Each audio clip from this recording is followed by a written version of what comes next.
Praise the Lord.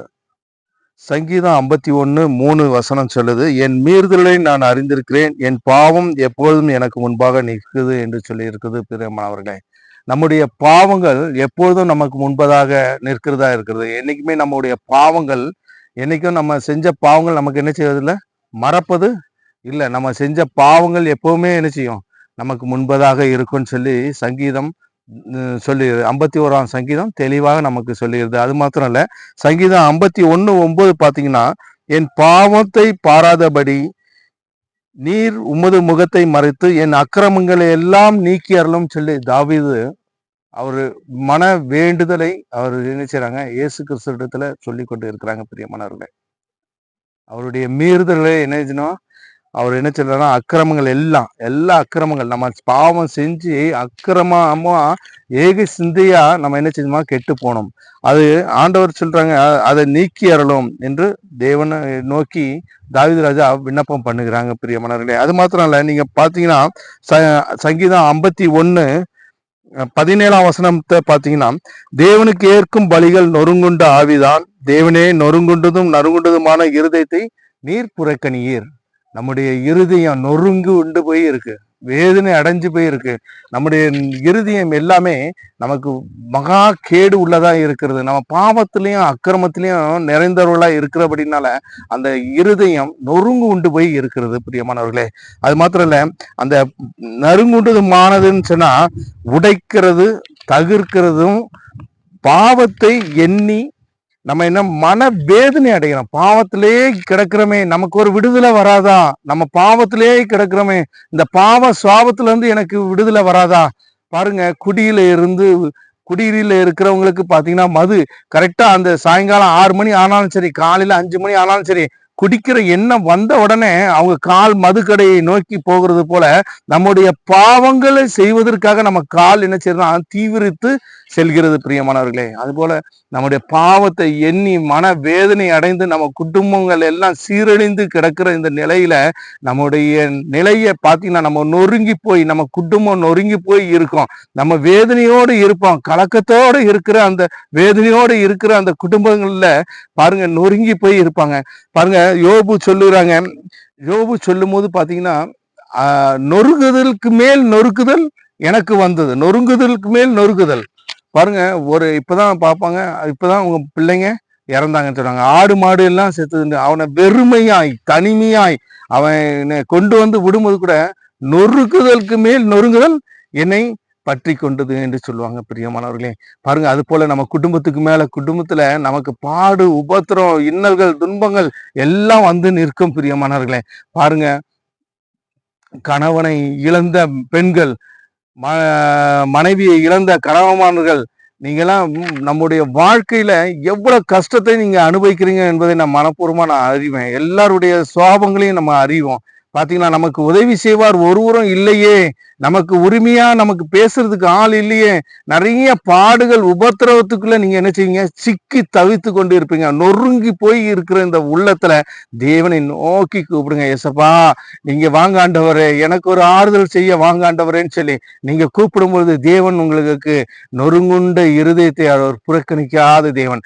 பாவத்துல இருந்து, சாபத்துல இருந்து, நம்ம வேதனையில இருந்து, நம்ம பிள்ளைங்களை கைவிடப்பட்ட நிலையில இருக்கிறாங்க, தாய் தகப்பமார் கைவிடப்பட்ட, வயதானவர்கள், முதியோர்கள் எல்லாம் கைவிடப்பட்ட நிலையில தனித்து நொறுங்கி போய், என் குடும்பமா இப்படி இருந்த குடும்பம் இப்படி போயிட்டேன்னு சொல்லி தகர்ந்து நிற்கிற இந்த நிலைமையில கூட ஆண்டவர் உங்களை உயர்த்த வல்லவராய் இருக்கிறார். பிரியமானவர்களே, அவர் பரம தகப்பான், அவர் பரிசுத்தவான், அவருக்கு எல்லா சகலமும் அவராலே ஆகும். பிரியமானவர்களே, கிருபையினால அவருடைய காரியங்களை நம்ம வாய்க்க செய்ய வேண்டும், அவரோடு நம்ம ஒருமித்து வாசம் பண்ண வேண்டும். நம்ம இருதயத்தை புறக்கணிக்காத தேவன், நம்ம இருதயத்தை அவர் நேசிக்கிறார். நம்ம மனுஷன் பார்க்கலாம், இவன் இப்படிதானே, இவன் கெட்டவன் தானே, நம்ம எவ்வளவு நாளும் சரி நம்ம மனுஷனை நம்பி நம்ம மோசம் போகலாம். நிறைய மனுஷர்களை நம்பி நம்ம நிறைய காரியங்களை நம்ம சொல்லிட்டு அவர்கள் நம்மளை பின்னாடி முதுகுல குத்துவாங்க.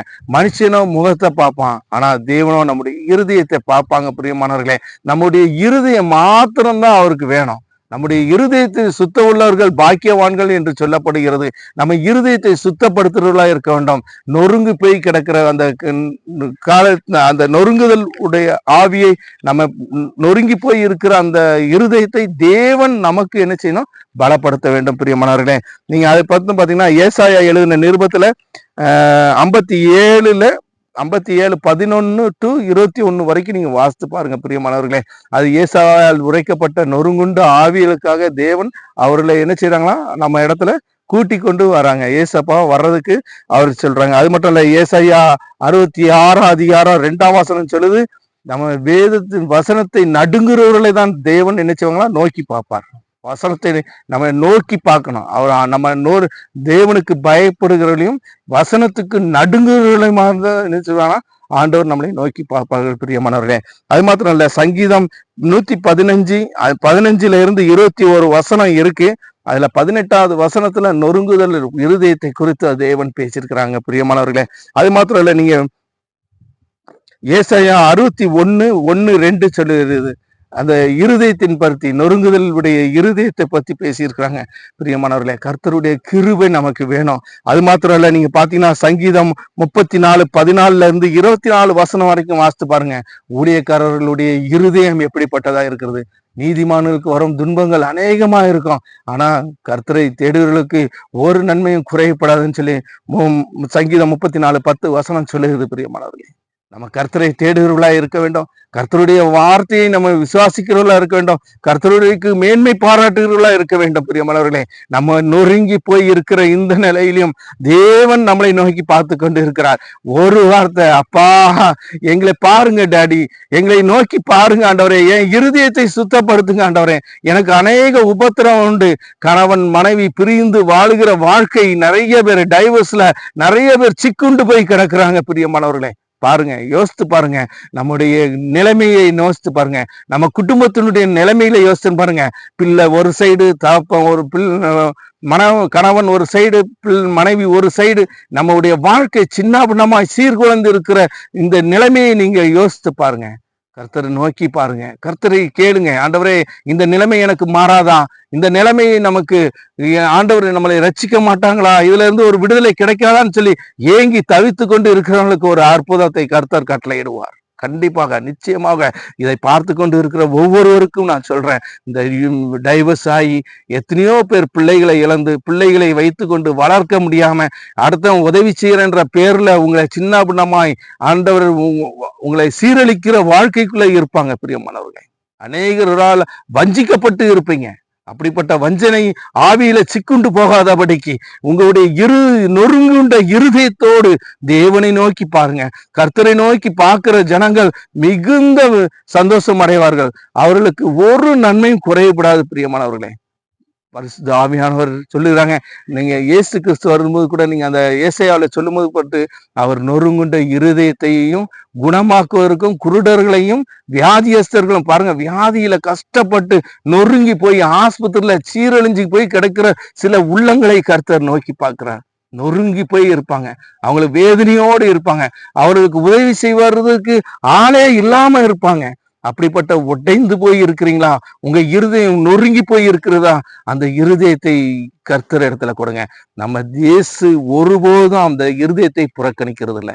அந்த இருதயத்தை நேசிக்கிறவர். அவர் அந்த இருதயத்தை நேசிக்கிறபடினால அந்த இருதயத்துக்கு அவர் உங்களுடைய இருதயத்தை ஏற்று அதுக்கு தகுந்த மாதிரி உங்களுக்கு பலனை அளிக்கிற தேவன்.